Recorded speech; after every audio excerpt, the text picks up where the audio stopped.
2076 साल जेठ 6 गते रातको 11 बजे पूर्वी पहाडी जिल्ला पाँचथरको मिक्लाजुङ गाउँपालिका 3 आरुबोटेमा एउटा यस्तो घटना घट्यो जसले सम्पूर्ण नेपालीको मन, मुटु र मस्तिष्क हल्लिएको थियो। दुई परिवारका 9 सदस्यको एकैसाथ निर्मम हत्या भएको त्यो रात आखिर किन रहस्यले घेरिएको छ त? नमस्कार दर्शक वृन्द। अपराध र अपराधीको न कुनै नाता सम्बन्ध हुन्छ, न त साइनो हुन्छ, न त माया दया नै। हाम्रै समाजमा घटेका डरलाग्दा घटनाहरूलाई क्राइम स्टोरीको रूपमा तपाईहरू समक्ष प्रस्तुत गर्दैछौँ। क्राइम स्टोरीको अपराध भाग 1 मा यहाँहरूलाई हार्दिक स्वागत छ। म आशिष ठकुरी। दर्शक वृन्द, दुई परिवारको वंश नै नाश हुने गरी नरसंहार मचाइएको यो घटनाको वास्तविकता के हो त आज हामी यसकै चिरफार गर्नेछौँ। यदि तपाईँ मानसिक रूपमा विक्षिप्त हुनुहुन्छ र तपाईँ मुटु रोगी हुनुहुन्छ भने कृपया यो भिडियो नहेर्नुहोला। तर तपाईलाई क्राइम स्टोरीसँग इन्ट्रेस्ट छ, सस्पेक्टहरूसँग इन्ट्रेस्ट छ भने यो भिडियो पूरा हेरेर आफ्नो प्रतिक्रिया राख्नुहोला। अब सुरु गरौँ अपराध भाग 1 को यो रहस्यमय घटना, पाँचथर हत्याकाण्ड। आदरणीय दर्शकवृन्द, 2076 साल जेठ 6 गते रातको 11 बजे कान्छीमाया फियाकको घरमा कसैले बाहिरबाट ढोका ढकढकाउँछ। कान्छीमाया फियाक एक्लै बस्ने गर्थिन्। त्यो रात पनि उनी खाना खाएर निदाइसकेकी थिइन्। बाहिरबाट निरन्तर ढोका ढकढकाएपछि उनले ढोका खोलिन्। त्यहाँ उनले अनौठो दृश्य देखिन्। उनको ढोका बाहिर 14 वर्षीया सीता खजुम लिम्बू अत्यन्तै अत्तालिएको र डराएको हालतमा थिइन्। उनले ढोका खोल्न साथ सीता घरभित्र आइन्।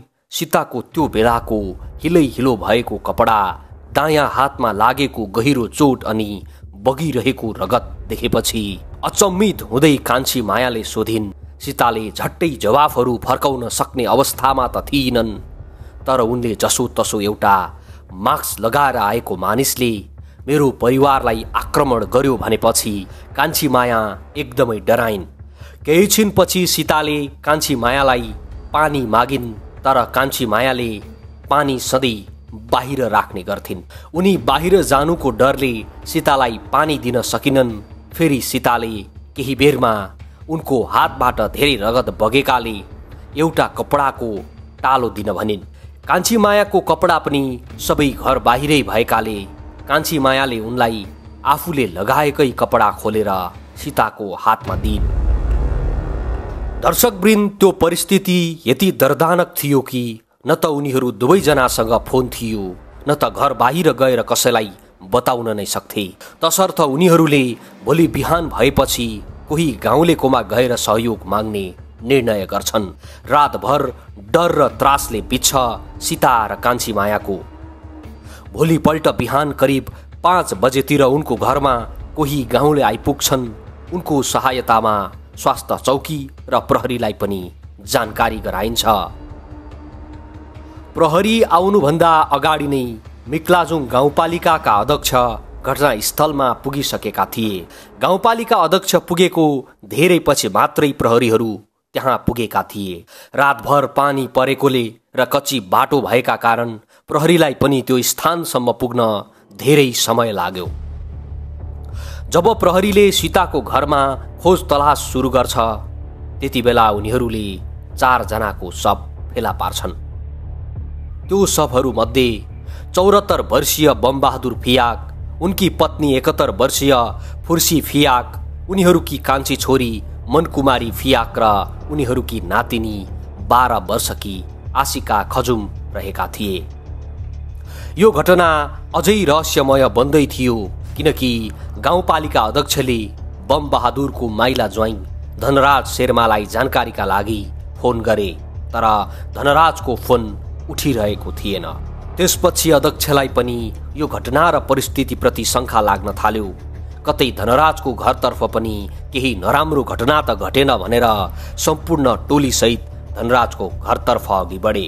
धनराजको घरमा पुग्दा घटना झनै डरलाग्दो, रहस्यमय र मुटु काम्ने दृश्य देखिन्छ दर्शकवृन्द। धनराजको पनि सपरिवार 5 जना नै मृत फेला परे।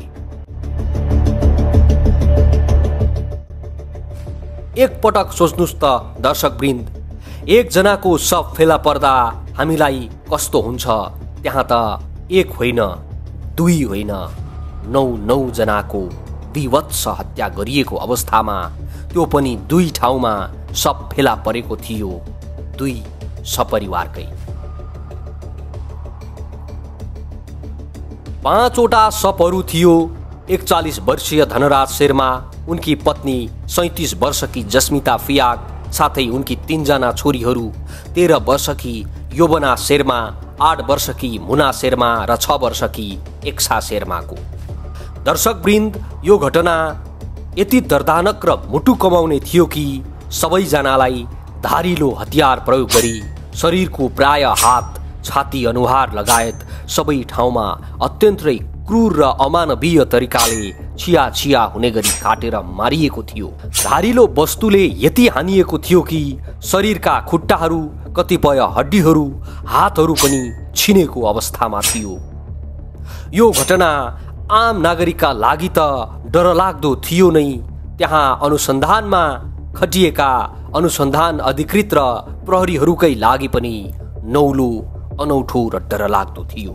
दुवै घरको हत्या गरिएको स्थानमा रगतै रगत थियो, मानौ त्यहाँ कुनै विशेष पर्वमा हजारौं पशुहरूको बलि दिएको जस्तो कहाली लाग्दो दृश्य देखिएको अनुसन्धानमा खटिएका प्रहरीहरू बताउँथे।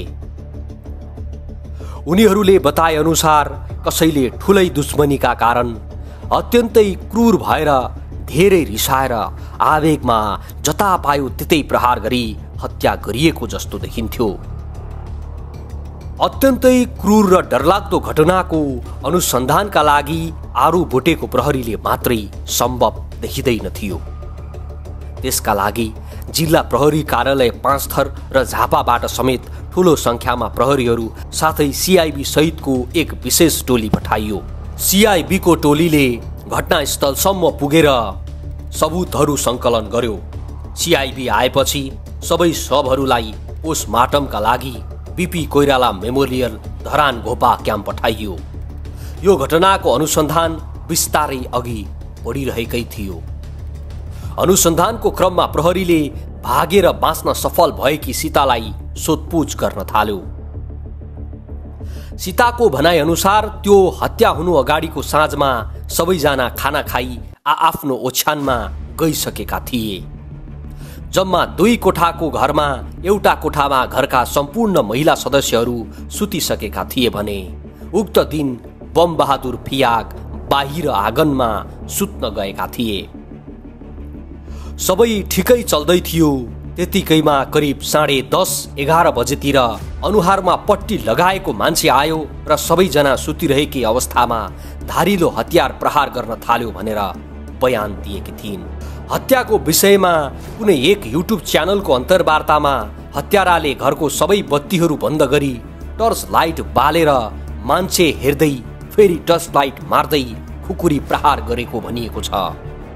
तर प्रहरीको कुनै पनि रिपोर्ट र अन्य समाचारमा भने यो कुरा उल्लेख गरिएको छैन।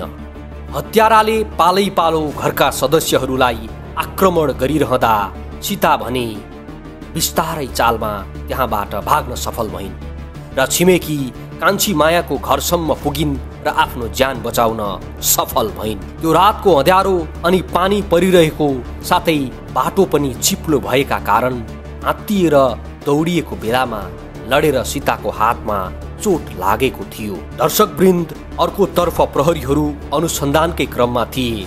त्यतिकैमा प्रहरीलाई एउटा ठुलै लिड मिल्छ।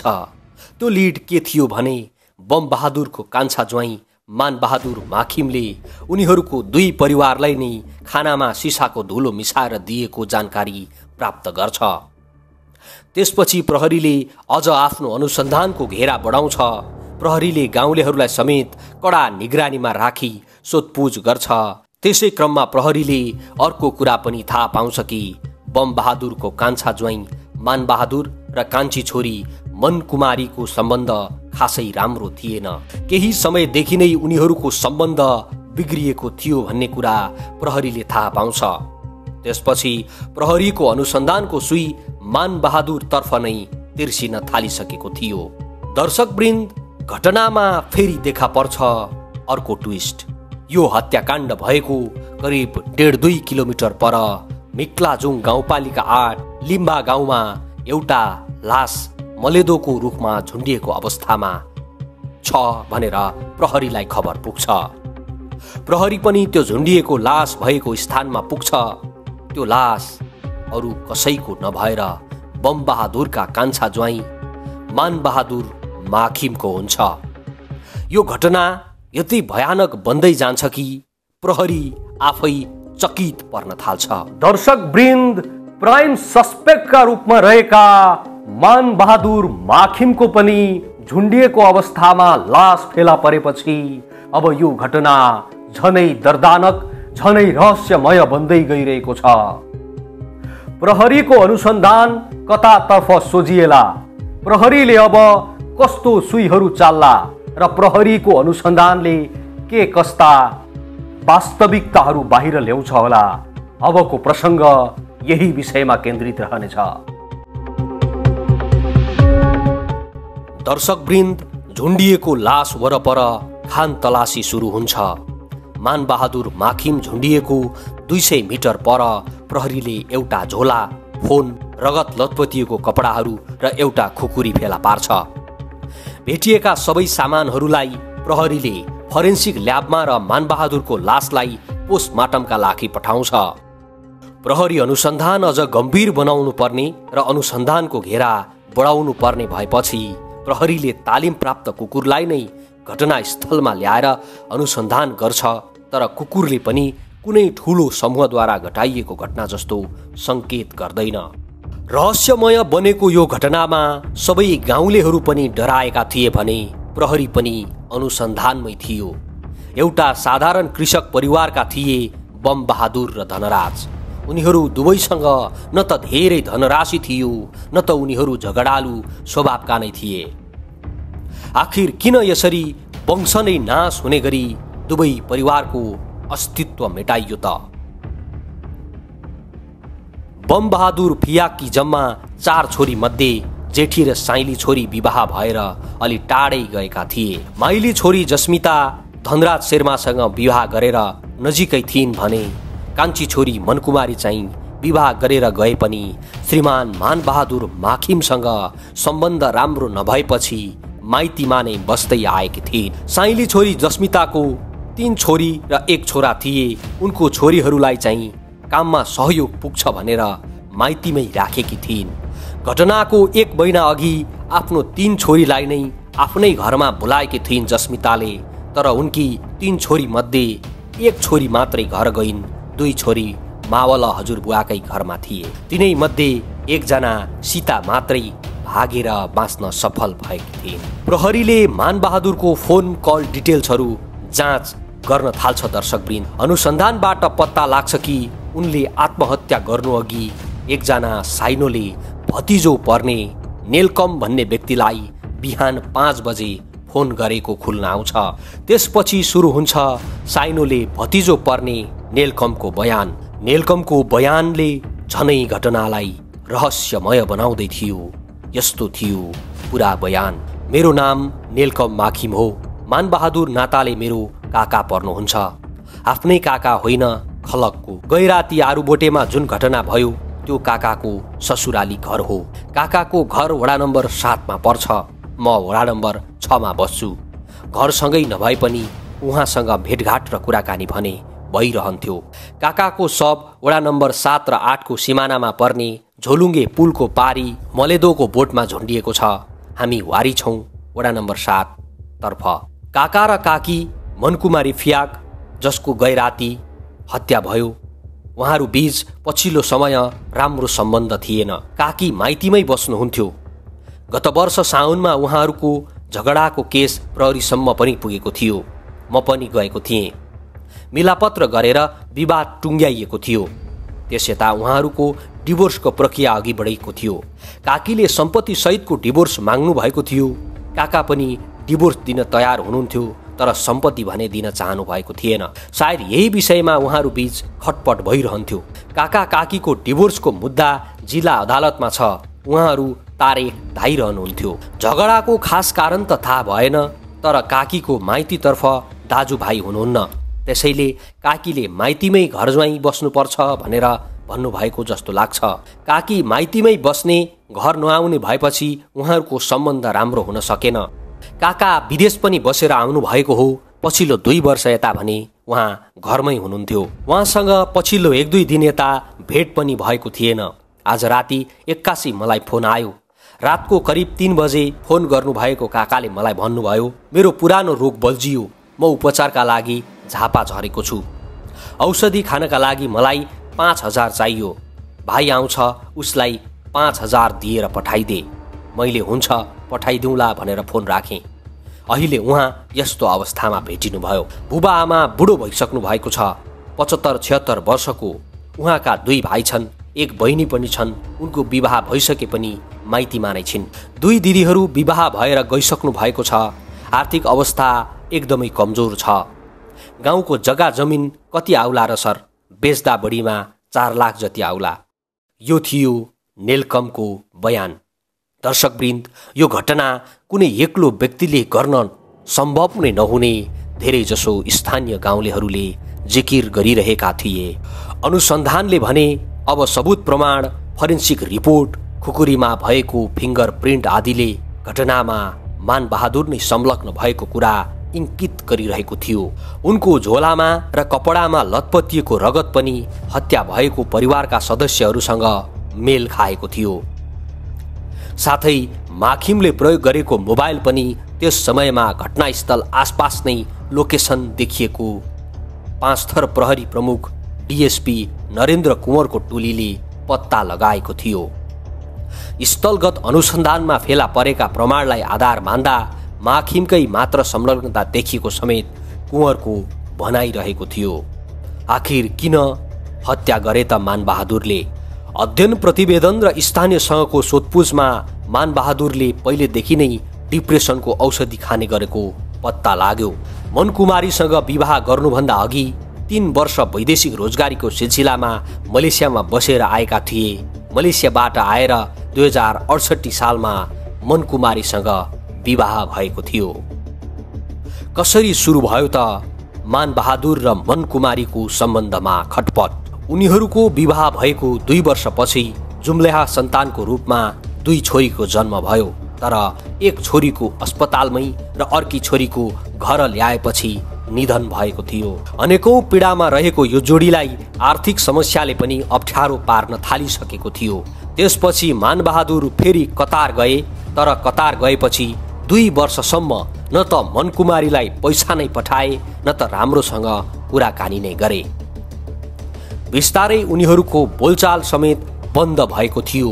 घटनाको क्रममा मनकुमारीको जेठी र साइली दिदीहरूसँग लिएको यो अन्तर्वार्ताबाट पनि यो कुराको पुष्टि हुन्छ। मानबहादुरले वास्ता नगरेपछि मनकुमारी आफ्नो माइतीमै आएर बस्न थालिन्। जब 2 वर्षपछि मानबहादुर कतारबाट फर्किए, त्यसपछि मनकुमारीलाई अनेक तवरले फकाउन थाले। तर मनकुमारी मान्न तयार थिएनन्। उनी घर फर्किन पनि तयार भइनन्। मनकुमारी आफ्नी दिदीको घर मोरङमा गएको बेलामा धनकुटाबाट मानबहादुरले उनलाई जबरजस्ती अपहरण शैलीमै उठाएर लगेका थिए। त्यसपछि सँगै बस्दा सम्बन्ध राम्रै होला कि भनेर बमबहादुर र माइलो ज्वाइँ धनराज शेर्माले पनि सोचेका थिए। उनीहरूले हर प्रयास गरे त्यो सम्बन्ध राम्रो बनाउनका लागि। तर सम्बन्धमा सुधार आउनुको साठो झनै फाटो आउन थाल्यो। फेरि मनकुमारी माइतीमै आइन् र पारपाचुके अर्थात् डिभोर्स गर्नका लागि प्रक्रिया अघि सारिन्। तर मानबहादुरलाई भने डिभोर्स दिन मन थिएन, किनकि मनकुमारीले अंश दाबी गर्दा उनले आफ्नो आधा सम्पत्ति मनकुमारीलाई दिनुपर्ने थियो। स्थानीयहरूका अनुसार मानबहादुरको हरकत केही समय अघि देखि नै असामान्य थियो। यो हत्याको हप्ता दिन अघिको नुनमा सिसा मिसाइएको घटनासँग पनि जोडेर हेरिएको छ। आरू बोटेमै सञ्चालित ढाका बुनाई तालिममा सहभागी भएका उनीहरूले खाजामा राखिएको नुनमा मिसाइएको सिसा खाएको प्रहरीको अनुमान थियो। नुन लागेन भनेर झन थपेर खाए, तर भोलिपल्ट रगत नै दिशा गरेपछि स्वास्थ्य चौकीमा जाँच गर्दा उक्त घटनाबारे थाहा भएको थियो। कोही स्थानीयले मन बहादुरले नै खाना बनाइरहेको र नुनमा सिसा मिसाएको समेत देखेको भन्ने गरिन्छ। अनुसन्धान गरिरहेको प्रहरीले माखिमले नै नुनमा सिसा मिसाएको शङ्का गरे पनि पक्राउ भने गरिसकिएको थिएन। हत्या गरिएका मध्ये मुना शेर्मा र मनकुमारी फियाकले हप्ता दिन अघि नै खाएको खानामा सिसायुक्त नुन मिसिएको पाइएको थियो। दर्शकवृन्द, प्रहरीले फेला पारेको सम्पूर्ण सबुत, प्रमाण, स्थानीयको बयान र घटनाबाट भागेर बाँच्न सफल भएकी सीताको सहायताले बनाइएको स्केच सबै निहालेर गहिरो अनुसन्धान गर्दा त्यो हत्या मान बहादुरले नै गरेको पुष्टि हुन्थ्यो। त्यसपछि मानसिक रूपमा विक्षिप्त भएर रुखमा झुन्डिएर आत्महत्या नै गरेको समेत पुष्टि भएपछि यो केसको फाइल प्रहरीले बन्द गरिदिन्छ। दर्शकवृन्द, झ्वाट्टै रिसाउने, झ्वाट्टै खुसी हुने, फेरि झ्वाट्टै बाज्ने, फेरि झ्वाट्टै मिलिहाल्ने, मुड स्विङ भइरहने स्वभावका थिए मान बहादुर। यसरी एक व्यक्तिको सनकको कारण, रिस र आवेगको कारण दुई परिवारको वंश नै नाश भएको थियो।